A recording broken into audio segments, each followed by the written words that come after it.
Uyghur women are also separated from their children, who are taken to state-run boarding schools where, they're eroded from their linguistic rights, cultural, religious rights as well.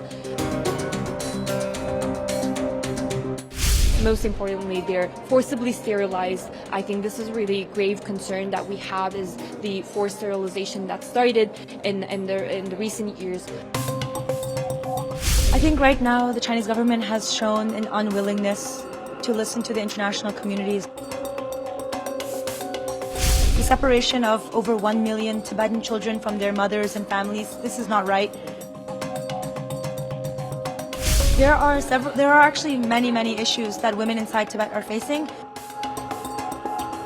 Women in society are extremely vulnerable to many different types of abuses, many different types of challenges.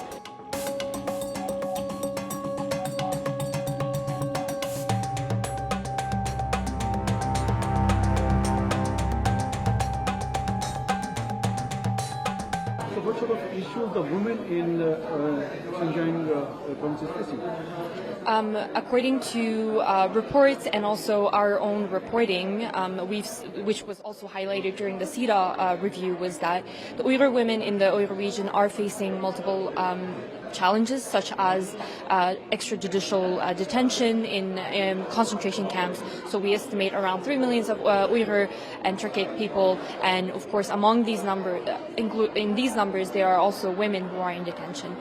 Beyond this, there is also coerced marriages of Uyghur women, between Uyghur women and Han men, who are also receiving incentives and subsidies from the government to encourage these inter-ethnic marriages.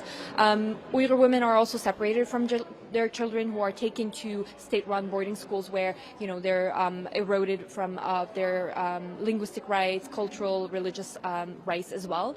And then Uyghur women are also subjected to forced labor, where they work in small factories to produce, garment or other products and produce.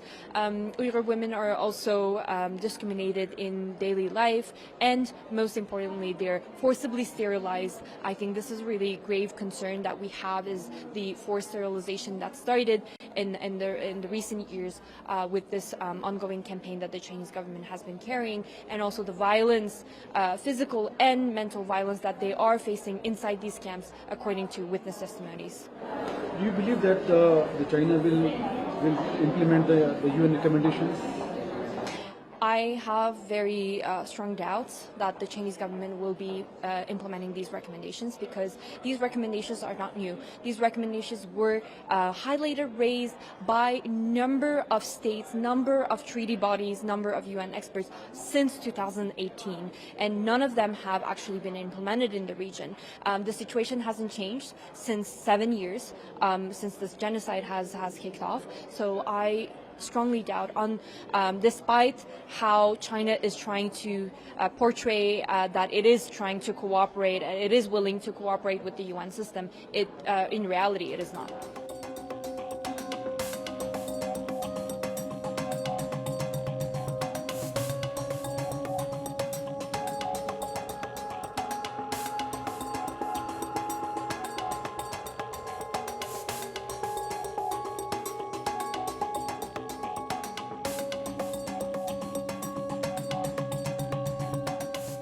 You raise the issues of the kind of repression the women in Tibet are facing due to Chinese atrocities.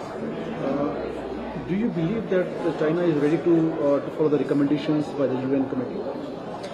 I think right now the Chinese government has shown an unwillingness to listen to the international community's calls, to listen to the voices of Tibetans from inside Tibet and around the world.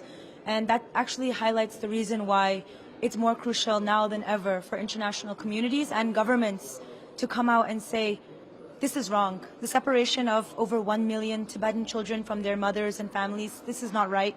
There's no way in which any society or any media spokesperson from the Chinese government can ever spin it in a way that this could be something that would benefit the Tibetan people.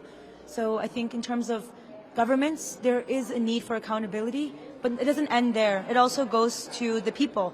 The people of each country can also see and judge for themselves what they believe about this policy, and do they believe this policy to be of harm to children, to women, and to the society within Tibet. And if so, then I think that not only governments and the UN, but everybody in the world needs to take action and join into the cause of shutting down the colonial boarding schools inside Tibet. What sort of problems or the issues that women in Tibet are facing right now? There are actually many issues that women inside Tibet are facing.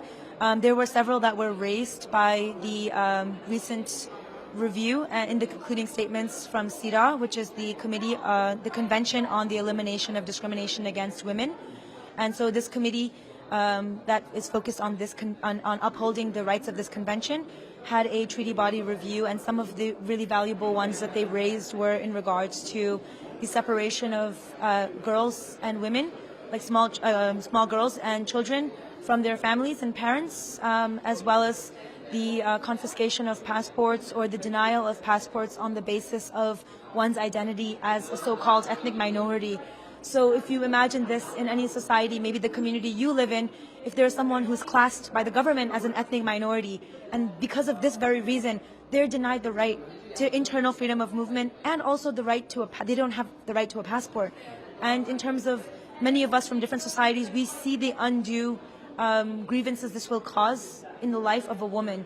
And women in society are extremely vulnerable to many different types of abuses, many different types of challenges, and not having the basic right to apply for a passport and know that you can get one from the country that claims to represent you internationally, that is a huge challenge. And the third one that was raised, that we talked about today, was the labor transfer programs and the vocational training programs. So many of these are forcible programs or coerced programs, which means that women who have, for generations and generations, over 10,000 years, their families have lived as nomadic or semi-nomadic peoples.